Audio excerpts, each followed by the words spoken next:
CM Revanth Reddy ने कहा कि मोदी और केसीआर कांग्रेस सरकार को गिराने की योजना बना रहे। कांग्रेस को हराने के लिए मोदी और केसीआर ने संकल्प लिया है। मोदी और केसीआर दोनों की चोर कहकर आलोचना की। दिसंबर व्यंग्य किया गया था कि मैं एक चोर को हराया है। कांग्रेस सरकार के समय बनी सीसीआई इंडस्ट्री को मोदी और केडी नंबर बंद कर दिया। इसके बाद घोषणा की गई है कि सीसीआई उद्योग जल्दी फिर से खोला जाएगा। हमने विधानसभा चुनाव में दी गई 6 में से 5 गारंटी लागू कर दी है।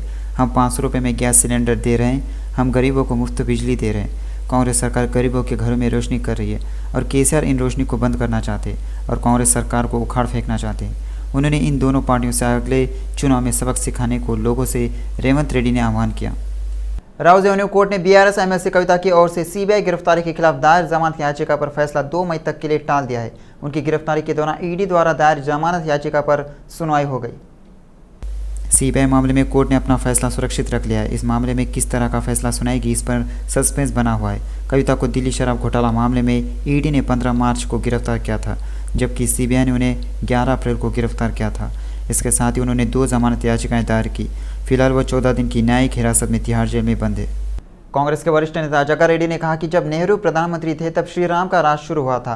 राहुल गांधी के परदादा नेहरू की खून की बलिदान है। उन्होंने कहा कि जैसे रामायण महाभारत का इतिहास है, आज़ादी के बाद गांधी परिवार का इतिहास वैसा ही है। कांग्रेस के वरिष्ठ नेता जग्गा रेड्डी ने मीडिया को संबोधित किया। उन्होंने कहा कि जब नेहरू प्रधानमंत्री थे तब श्री राम का राज शुरू हुआ था। राहुल गांधी के परदादा नेहरू के खूनी बलिदान है। उन्होंने कहा कि जैसे रामायण महाभारत का इतिहास है, आज़ादी के बाद गांधी परिवार का भी इतिहास वैसा ही है। लोगों को गांधी परिवार की सेवाओं को कभी नहीं भूलना चाहिए। वरिष्ठ कांग्रेस नेता वी हनुमंतराव ने जानना चाहा कि बीजेपी ने 10 साल में मुसलमानों के लिए क्या किया है। प्रधानमंत्री नरेंद्र मोदी कह रहे हैं कि मुस्लिम वोट बीजेपी को नहीं मिलेंगे। सवाल किया कि क्या आपको कीमतें बढ़ाने और नौकरियां न देने के लिए बीजेपी को वोट देना चाहिए। हनुमंतराव ने कहा कि प्रधानमंत्री नरेंद्र मोदी कह रहे हैं कि मुस्लिम वोट बीजेपी को नहीं मिलेंगे। सवाल किया कि क्या आपको कीमतें बढ़ाने और नौकरियां न देने के लिए बीजेपी को वोट देना चाहिए। राहुल गांधी ने सभी समुदायों के साथ न्याय करने का वादा किया है। उन्होंने कहा कि बीजेपी राम मंदिर को लेकर भावनात्मक वोट हासिल करने की कोशिश कर रही है, मगर वह कभी भी इसमें सफल नहीं होंगे। टीपीसीसी के वरिष्ठ उपाध्यक्ष निरंजन ने आरोप लगाया कि देश के इतिहास में हमने इतना गिरा हुआ प्रधानमंत्री नहीं देखा होगा। यह देखते हुए कि पहले चरण के चुनाव के नतीजे बीजेपी के लिए अनुकूल नहीं है।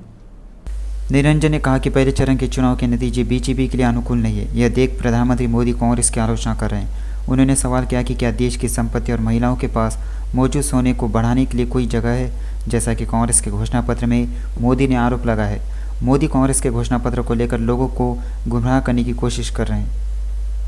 सिद्दीपेट विधायक हरीश राव ने सीएम रेवंत रेड्डी को चुनौती दी कि 15 अगस्त तक 39,000 करोड़ रुपए का कर्ज माफ नहीं हुआ तो इस्तीफा देंगे। पूर्व मंत्री हरीश राव ने संगारेड्डी जिले के कोंडापुर में बीआरएस के प्रमुख नेताओं के साथ बैठक की। रैतु बंधु अभी तक नहीं दिया गया है। रेवंत रेड्डी कह रहे हैं कि 15 अगस्त से पहले कर्ज माफ़ कर देंगे। इस सांसद चुनाव में आप जो गारंटी दे वह आपका आखिरी मौका होगा। किसान ऋण माफ़ी, किसान आश्वासन, अनाज बोनस, सहायता पेंशन वृद्धि, महिलाओं को 2,500 रुपये सहायता, कल्याण लक्ष्मी के तहत 1 तोला सोना लंबित है। हरीश राव ने बेरोजगारी लाभ पर अपने शब्दों को गलत साबित करने के लिए कांग्रेस को हराने का सुझाव दिया। पूर्व मंत्री तलसानी श्रीनिवास यादव ने मांग की कि लोगों को बताया जाना चाहिए कि उन्होंने कांग्रेस और बीजेपी को वोट देने के लिए क्या किया है। तलसानी ने हैदराबाद के वेस्ट मारेडपल्ली स्थित अपने आवास पर सनतनगर निर्वाचन क्षेत्र की बीआरएस पार्टी के प्रमुख नेताओं की बैठक की। सिकंदराबाद संसदीय क्षेत्र से प्रत्याशी पद्माराव गौड़ के समर्थन में तलसानी झंडा लहराकर चुनाव प्रचार रथों की शुरुआत की गई। उन्होंने कहा कि कांग्रेस सरकार ने 100 दिन में 6 गारंटी लागू करने का वादा कर जनता को धोखा दिया है। हमेशा जनता के बीच रहने वाले पद्माराव गौड़ ने विश्वास जताया कि जीत निश्चित है। छेवला बीजेपी उम्मीदवार के तौर पर कोंडा विश्वेश्वर रेड्डी ने नामांकन दाखिल किया। कोंडा ने राजेंद्र नगर तहसीलदार कार्यालय में स्थापित रिटर्निंग कार्यालय में नामांकन पत्र दाखिल किया।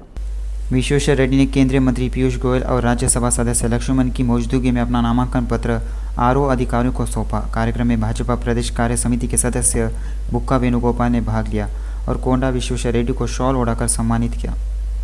छेवला के साथ केंद्रीय मंत्री पीयूष गोयल ने भरोसा जताया कि तेलंगाना राज्य में बीजेपी को एमपी की सबसे ज़्यादा सीटें जीतेंगी।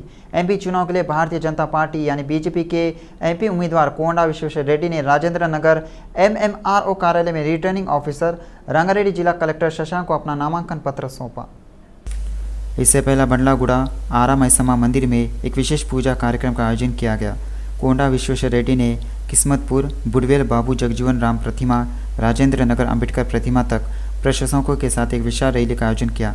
रैली में केंद्रीय मंत्री पीयूष गोयल, एमपी ओबीसी मोर्चा के राष्ट्रीय अध्यक्ष के लक्ष्मण, बीजेपी के आधिकारिक प्रवक्ता रानी रुद्रमादेवी और एमएलसी एवीएन रेड्डी शामिल हुए। कांग्रेस पार्टी के मलकाजगिरी संसदीय उम्मीदवार पट्टनम सुनीता महेंदर रेड्डी ने सोमवार को तुमुकुंटा नगर पालिका के तहत मेड्चल मलकाजगिरी जिला कलेक्टर कार्यालय में नामांकन पत्र दाखिल किया। कांग्रेस पार्टी के उम्मीदवार पट्टनम सुनीता महेंद्र के साथ मलकाजगिरी पूर्व विधायक मैनमपल्ली हनुमंतराव, कांग्रेस पार्टी के जिला अध्यक्ष हरिवर्धन रेड्डी, मेड्चल के पूर्व विधायक सुधीर रेड्डी, मेड्चल निर्वाचन क्षेत्र के कांग्रेस पार्टी प्रभारी वज्रेश यादव मौजूद हैं।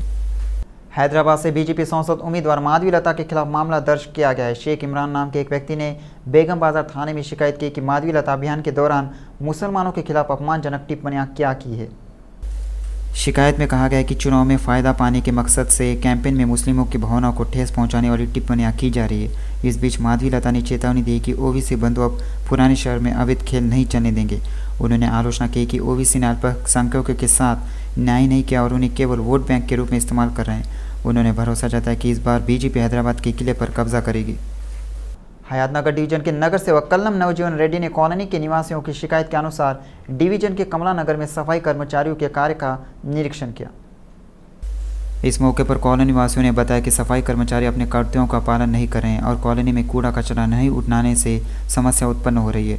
जवाब देने वाले पार्षद ने संबंधित सफाई पर्यवेक्षक राजकुमार को बुलाया और कहा कि सफाई कर्मचारी अपने कर्तव्यों का पालन ठीक से करें, समय समय पर निकाले गए कूड़े को भी साफ करें। इस कार्यक्रम में कॉलोनी के अध्यक्ष टीवी राव, उपाध्यक्ष मल्लिकार्जुन, महासचिव सुब्बा राव, कल्याण समिति के सदस्य दिवाकर, लिंगम, पुष्पारंजलि, कॉलोनी निवासी व अन्य लोग शामिल हुए। एमआरपीएस के संस्थापक अध्यक्ष मंदा कृष्णा मादिगा ने आरोप लगाया कि रेवंत रेड्डी के शासनकाल के दौरान मादिगा समुदाय को इतना अपमानित किया गया जितना पहले कभी नहीं हुआ। उन्होंने कहा कि राज्य में 3 लोकसभा सीटें अनुसूचित जाति के लिए आरक्षित थी, लेकिन उनके समुदाय को एक भी सीट न देकर उन्होंने अन्याय किया है। मंदा कृष्णा स्थानीय भाजपा उम्मीदवार डी के अरुणा के साथ महबूबनगर में आयोजित एमआरपीएस लोकसभा क्षेत्र स्तरीय बैठक में शामिल हुई। एससी वर्गीकरण के पीएम मोदी के आश्वासन की सराहना की। मंदा कृष्णा ने कहा कि डी के अरुणा को जिताना और मोदी को एक बार फिर प्रधानमंत्री बनाना जरूरी है। बजरंग दल के प्रदेश संयोजक शिव रामलू ने लाखों लोगों से कल सुबह शुरू होने वाली वीर हनुमान विजय यात्रा में भाग लेने की अपील की है। सुबह 8:30 बजे से गोलीगुड़ा हनुमान मंदिर से यज्ञ शुरू होगा। उन्होंने बताया कि पूजा अर्चना के बाद 10 बजे वीर हनुमान विजय यात्रा प्रारंभ होगी। राम भक्तों एवं हिंदू युवा सैनिकों ने लाखों की संख्या में हिंदू शक्ति जागरण यात्रा में शामिल होने की अपील की। उन्होंने कहा कि वीर हनुमान यात्रा हमेशा की तरह हर साल लगभग 13 किलोमीटर मार्ग तक जारी रहती है। शिव रामलू ने बताया कि गोलीगुड़ा हनुमान मंदिर, कोटी आंध्रा बैंक चौरस्ता, काचीगुड़ा वीर सावरकर चौराहा, Narayanguda, RTC cross road, Ashoknagar, Marriott hotel, Bible house, Mahakali मंदिर, पैराडाइज और टैंक बाउंड हनुमान मेडिसिन से शुरू होगा। हनुमान यात्रा में मुक्त वक्ता के रूप में विश्व हिंदू परिषद के राष्ट्रीय सचिव, श्री राम जन्मभूमि तीर्थ क्षेत्र ट्रस्ट के पदाधिकारी अयोध्या से आ रहे हैं। मलकाजगिरी संसदीय क्षेत्र के अंतर्गत उपल निर्वाचन क्षेत्र मलकाजगिरी संसदीय क्षेत्र में बीआरएस पार्टी की चुनाव तैयारी बैठक की उपल विधायक बंडारी लक्ष्मण रेड्डी और उपल चुनाव प्रभारी जहांगीर पाशा ने हिस्सा लिया। उन्होंने कहा कि वो 25 वर्षों से सार्वजनिक क्षेत्र में सेवा कर रहे हैं। जब बीआरएस सरकार थी तो उपल निर्वाचन क्षेत्र का विकास हुआ था। कोंडागल में हारने वाले को हराकर मलकाजगिरी में जीत हासिल करने वाले रेवंत रेड्डी ने कहा कि मलकाजगिरी के लोगों की देखभाल करने का पाप उन्होंने नहीं खोया है। उन्होंने कांग्रेस पार्टी से आह्वान किया है कि वह लोगों को 6 गारंटी के रूप में धोखा देकर सत्ता में आई है।